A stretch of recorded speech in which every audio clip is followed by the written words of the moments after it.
Meus queridos e amados irmãos, a paz do Senhor, quem vos fala novamente é o diácono Jackson, da Igreja Evangélica Pentecostal do Brasil para Cristo, da Vila Bandeirante, em Goiânia. Na ocasião de hoje, pela graça e misericórdia do Senhor, nós chegamos à leitura bíblica diária de nosso ministério, desse projeto maravilhoso que tem alcançado vidas, que tem abençoado com ensinamentos maravilhosos, o qual nós temos acompanhado as gravações de áudio. Que Deus possa abençoar os nossos amados irmãos. Nós chegamos ao capítulo 32 de Gênesis. Gênesis 32 nos registra o encontro de Jacó com Deus no Val de Jaboque. Ainda nos mostra o primeiro contato de Jacó com seu irmão Esaú. No versículo 1 e 2, após um encontro tenso com Labão na montanha de Gileade, Jacó seguiu viagem rumo à terra de seus pais. Ele havia passado as últimas décadas servindo seu astuto sogro e se escondendo da ira de seu irmão por causa dos eventos narrados em Gênesis 27.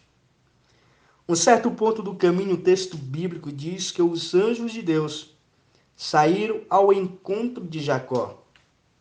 Aqui vale lembrar que essa era a segunda vez que Jacó estava tendo alguma experiência com os anjos do Senhor. Em Betel, ele havia contemplado os anjos de Deus subindo e descendo por uma escada que ligava o céu à terra, em Gênesis 28. Meus queridos, aqui nesse encontro dos anjos de Deus com Jacó, nós aprendemos que Deus estava lembrando a Jacó que a proteção dele, do Senhor, era com Jacó. Meus queridos, trazendo para os nossos dias, qual é a experiência que nós temos tido com Deus? Qual é o momento de experiência que nós temos de compartilhar com a nossa geração presente? Qual é o nosso momento de experiência com Deus que nós temos de compartilhar com as nossas gerações futuras? Jacó, na palavra de Deus, nos registra esse momento de experiência após o seu primeiro encontro, quando ele estava fugindo de Canaã para Padã-Arã. O Senhor lhe aparece. E novamente, no caminho de volta de Padã-Arã para Canaã, nós vimos a experiência de Jacó no novo encontro com Deus. Nesse encontro com Deus, a Bíblia nos mostra bem claro que Jacó, durante esses 20 anos, longe da sua parentela, fugindo de seu irmão, após ter enganado ao mesmo, nós vimos a transformação de Deus na vida de Jacó. Deus transformou o caráter de Jacó. Deus transformou a vida de Jacó. Após o encontro com Deus, nós precisamos ser transformados, moldados pelo Espírito Santo do Senhor que habita em nós. É exatamente Deus se manifestando a Jacó. Nesse contexto, nós aprendemos que Deus estava reafirmando a sua promessa com Jacó. Após ter livrado Jacó das mãos ou de um confronto com seu sogro Labão, o Senhor mostra a Jacó que estaria com ele. Meus queridos, nós aprendemos que apesar das dificuldades, apesar dos levantes, Deus está conosco e Deus se revela a nós todos os dias. Então, tanto na saída quanto ao retorno da terra prometida, Jacó viu os anjos do Senhor. Obviamente, era uma clara demonstração da presença protetora de Deus para com ele. Deus é fiel à sua promessa.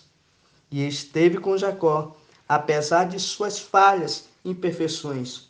O texto bíblico ainda diz que Jacó chamou aquele lugar onde os anjos do Senhor lhe saíram ao encontro de Manaém, que significa acampamento duplo, pois ali tinha visto o acampamento de Deus.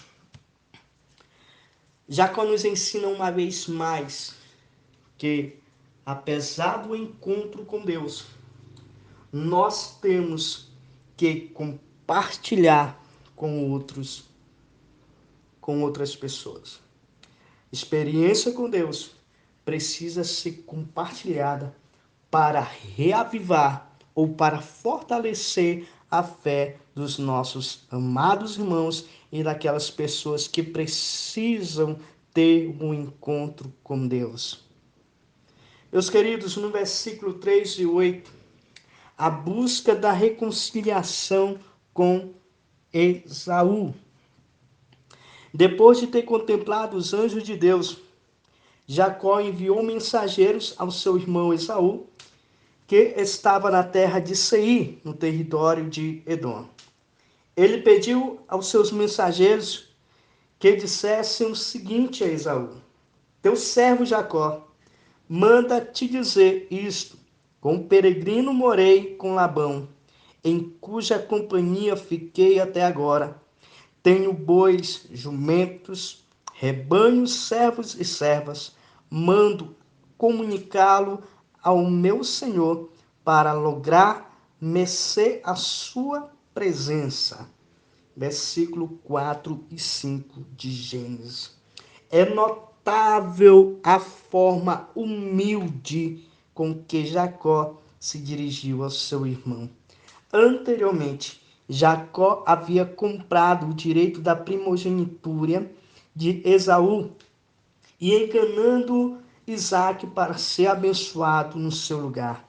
Mas agora, em sua mensagem, ele tinha adotado uma posição servil em relação ao seu irmão, que havia sido seu rival durante muito tempo. Isto mostra como seu caráter havia mudado. Aqui, mais uma vez, nós aprendemos a transformação de Deus na vida de Jacó. Nós aprendemos uma vez mais, meus queridos, quando nós deixamos que Deus entre em nossa vida. Deus muda o caráter, Deus tira a arrogância, Deus tira a soberba, Deus tira o engano, Deus tira tudo aquilo que nos impede de crescer espiritualmente, tudo aquilo que nos impede de crescer materialmente. Deus arranca de nós e nos transforma em um caráter humilde. Nós observamos bem na palavra de Deus a humildade com que Jacó se referiu ao seu irmão. Após tantos anos, Jacó volta como servo de Esaú, mostrando a nós que nós devemos ser humildes, reconhecer os nossos erros, reconhecer as nossas imperfeições, reconhecer as nossas falhas e reconhecer que nós devemos pedir perdão àqueles a qual nós magoamos. Jacó nos ensina claramente que Deus nos transforma, que Deus há de mudar em nós, colocar em nós um espírito, um coração humilde. Quando os mensageiros de Jacó retornaram, eles e disseram que Esaú iria ao seu encontro acompanhado por 400 homens, como está registrado no versículo 6. Essa informação fez com que Jacó ficasse temoroso. Meus amados, aqui fica claro o medo como uma reação natural da debilidade humana. Embora Deus lhe tivesse prometido proteção, ele próprio, experimentado do cuidado divino, ainda assim Jacó se atemorizou diante da força militar de Esaú. Jacó dividiu sua comitiva em dois grupos, para que, se caso os homens de Esaú atacassem em grupo, o outro grupo tivesse a chance de escapar. Meus amados, apesar de Jacó contemplar o cuidado de Deus pessoalmente, apesar de Jacó ter vivido experiência extraordinária com Deus, quando ele ouve dos seus mensageiros que Esaú sai ao encontro, ou vinha ao encontro dele com 400 homens, Jacó tremeu. Diante de todas, aprendemos que, diante de todas as circunstâncias, nós devemos permanecer firmes, crendo na promessa de Deus. Foi Deus que nos prometeu, Deus prometeu que estaria conosco. Aí nós temos que aprender a confiar em Deus. Um momento de fraqueza do homem deixa que ele se esquece das promessas de Deus. Isso nós devemos ter cuidado em nossa vida.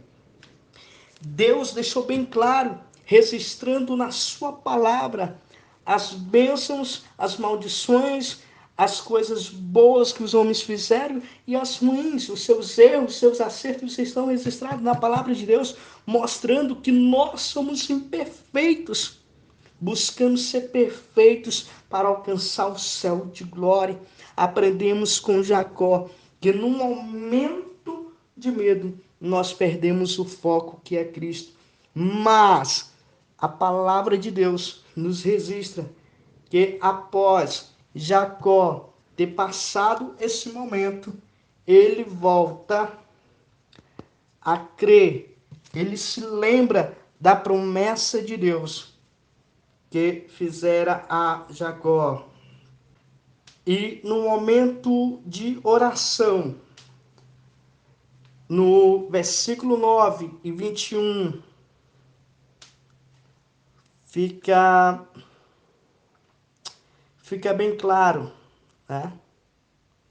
A dependência total de Jacó a Deus.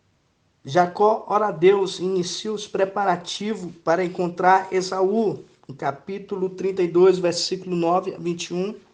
Mas tão logo o temor de Jacó deu lugar à confiança em Deus, ele orou ao Senhor e relembrou as promessas pactuais. Além disso, ele reconheceu sua indignidade diante das misericórdias e fidelidade de Deus. Em sua oração, Jacó ainda confessou estar com medo de Esaú, mas declarou confiar, acima de tudo, nas promessas do Senhor.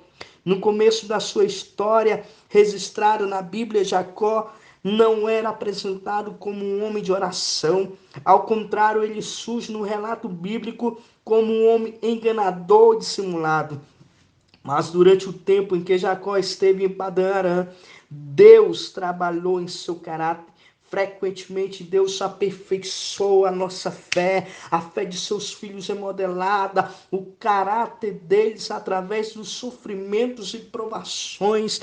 Deus está trabalhando em nossas vidas, Deus tem preparado algo grande para nós, mas é preciso, meus queridos, nós passar por um momento difícil, que é exatamente aonde Deus está preparando. Deus não dá coisas grandes a meninos, Deus não dá coisas grandes a pessoas que estão despreparadas. Se você está passando por um momento difícil aí, creia que o momento da tua vitória está chegando, assim como chegou para Jacó, assim como Jacó venceu as provações, venceu as calúnias, venceu tudo o que o seu sogro fez. Ei, Deus há de fazer você vencer as tuas provações, os teus sofrimentos. Meus queridos, depois Jacó separou presentes para enviar através de seus servos a Esaú. Antes ele ia encontrá-lo pessoalmente. A palavra hebraica empregada pelo escritor bíblico indica que esse presente era um tipo de tributo pago a alguém superior. O presente realmente bem generoso, pois consistia em 550 animais. Meus queridos, nós aprendemos com Jacó a humildade, né? Apesar de nossos erros, apesar de nossas falhas com as pessoas, quando Deus trabalha em nosso caráter, nos transforma e nos regenera, é para nós tomarmos atitudes exemplares como a de Jacó. Em nossos dias atuais, nós somos provados. Todos os dias nós somos provados e devemos perdoar aqueles que têm nos ofendido ou pedir perdão pelas nossas ofensas. Reconhecer que nós somos servos de Deus, reconhecer que o Espírito Santo de Deus está em nossas vidas. A atitude de Jacó também revela que havia entendido que tinha pecado contra Esaú, por isso ele dizia consigo mesmo: eu o aplacarei como presente que me antecede, pois o enviarei. Porventura me aceitará a tua presença. Significa que nós devemos nos humilhar, nós devemos ser como servos aquelas pessoas a qual estão sobre nós como senhores. Reconhecer que o Senhor está na vida de cada um deles, nos provando, para moldar o nosso caráter. Nós chegamos no versículo 22 ao 32, nos deixa o relato da luta de Jacó com Deus no val de Jaboque. Gênesis 32 diz que naquela mesma noite Jacó tomou sua família e atravessou o val de Jaboque. Mas, embora suas esposas, filhos e servas tenham passado pelo ribeiro, Jacó ficou para trás sozinho. Ali ele ficou lutando com um homem misterioso até ao romper do dia. A sequência do texto de Gênesis explica que aquele encontro no val de Jaboque não era nada normal.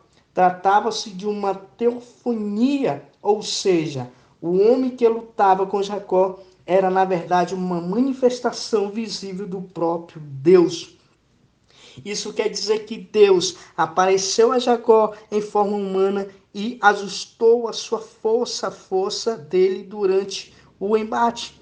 Num certo momento, a Bíblia diz que o homem tocou na articulação da coxa de Jacó e deslocou sua junta. Isso fez com que Jacó perdesse suas forças naturais, mas Jacó se agarrou a ele por sua bênção. Como resultado, Jacó foi abençoado e teve seu nome trocado de Jacó para Israel. O significado do novo nome do patriarca não apenas revela a verdadeira natureza daquele encontro no Val de Jaboque, mas também demonstrava que ele havia sido transformado espiritualmente e amadurecido na fé. Isso significa, claro, em Gênesis 32, 28, já não te chamarás Jacó, e sim Israel, pois como príncipe lutaste com Deus e com os homens prevaleceste.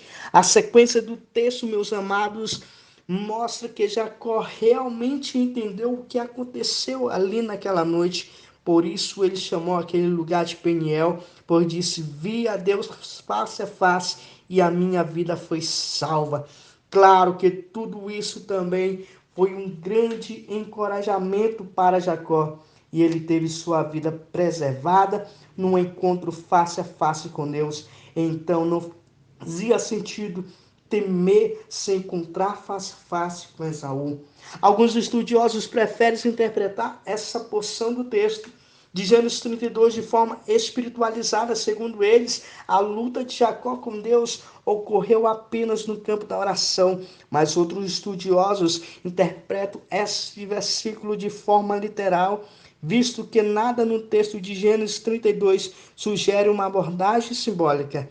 Inclusive, o próprio escritor bíblico observa que a tradição judaica posterior também considerou essa experiência um evento histórico e literal.